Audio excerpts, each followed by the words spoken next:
Market ஒரு crash கொடுக்க போகுது அப்படின்னு சொன்னீங்கன்னே எத்தனை பேர் நம்புவீங்க? ஆக்சுவலி உண்மை அதுதான். இந்த இடத்துலேருந்தே ஒரு டவுன் ட்ரெண்ட் அப்படிங்கிறத வந்துட்டாங்க. ஓகேவா? இது கோர்ஸ் ஜாயின் பண்ணவங்களுக்கு டீட்டெயில்டாக தெரியும். இதுக்கான ரீசன் என்ன அப்படிங்கிறதும் தெரியும். ரீசனே இல்லாமல் மார்க்கெட் வந்து ஒரு நாள் இன்க்ரீஸ் ஆகும், ஒரு நாள் டிக்ரீஸ் ஆகும், அப்படி கிடையாது. வித் அ வேலிட் ரீசன் தான் ஒவ்வொரு நாளும் மார்க்கெட்டில் நம்மளுக்கு ப்ரைஸ் மூவ்மெண்ட் கொடுத்துட்டு இருக்கிறாங்க. அப்போ எது வரைக்கும் வரலாம் அப்படின்னு பார்க்கும்போது சென்செக்ஸை பொறுத்த வரைக்கும் மைட் பி இந்த 81,168 அப்படிங்கிறது ஒன் ஆஃப் த ஒரு சப்போர்ட் லெவலாக இருக்கும். பட் இதையும் தாண்டி ப்ரைஸ் நம்மளுக்கு டவுன் ட்ரெண்டில் போகலாம், தாராளமாக போகலாம். ஏன்னா அதுக்கான பாசிபிலிட்டிஸ் அண்ட் கண்டிஷன்ஸ் சாட்டிஸ்ஃபை ஆகும்போது it will meet the conditions. Okay, so இன்றைக்கி அகெயின் இந்த டவுன் ட்ரெண்ட் கண்டினியூ ஆகலாம். இல்லை அப்படின்னா நேற்று மார்க்கெட் வந்து ஒரு பெரிய பிக் ரெட் கேண்டில் கொடுத்துருந்தாங்க.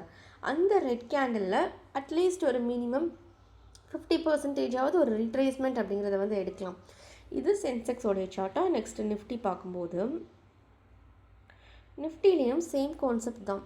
நிஃப்டி மைட் பி 24,400 லெவல், நல்லா ஞாபகம் வச்சுக்கோங்க. 24,400 லெவல் வரைக்கும் ஒரு ட்ராப் கொடுக்கலாம். இது நான் எந்த பேசிஸில் சொல்கிறேன் அப்படின்னா price action and pure levels இது எல்லாத்தையும் பேஸ் பண்ணி தான் சொல்கிறேன். மார்க்கெட் ஒரு கிராஷ்க்கு ஆல்ரெடி ரெடி ஆகிட்டு இருந்தாங்க. ஒரு புல் பேக் எடுத்தாங்க. நேற்று ஒரு ட்ராப் எக்ஸ்பெக்ட் பண்ணோம். இட் இஸ் குட், பர்ஃபெக்டான ஒரு ட்ராப் கொடுத்து ஒரு ரொம்ப இம்பார்ட்டண்ட்டான ஒரு சப்போர்ட் லெவலை பிரேக் அவுட் பண்ணியிருக்காங்க. ஆக்சுவலி அந்த லெவல் பிரேக் அவுட் ஆகுனதுனால நம்மளுடைய நெக்ஸ்ட் டார்கெட் லெவல் என்னன்னா 24,400. அதுக்காக இன்றைக்கே 24,400 வந்துருமான்னு கேட்காதீங்க, அப்படி கிடையாது. மார்க்கெட் கொஞ்சம் கொஞ்சமாக மூமெண்ட் கொடுக்கும். அடுத்து இப்போ இந்த இடத்துல ட்ரேடிங் நடந்துட்டு இருக்குதா, கொஞ்சம் ஸ்லைட்டாக கீழே வந்துட்டு கன்சாலிடேஷன்ஸ் எடுத்துகிட்டு க்ரீன் கேண்டில் ஃபார்ம் ஆகிட்டு மறுபடியும் red candle, green candle, red candle, இந்த மாதிரி மாற்றி மாற்றி வரதான் செய்வாங்க.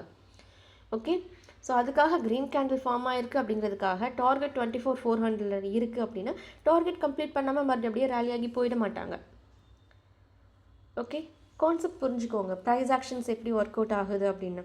அண்ட் இன்றைக்கி மார்னிங் நான் 8:30க்கு வந்து ஒரு லைவ் அனாலிசிஸ் போட்டிருந்தேன். எதை நீங்கள் வந்து புரிஞ்சு ட்ரேட் பண்ணணும் அப்படின்ட்டு மறக்காமல் அந்த வீடியோ யூடியூப்பில் லைவ் செக்ஷனில் இருக்கும், அதையும் செக் பண்ணி பார்த்துக்கோங்க. தேங்க்யூ.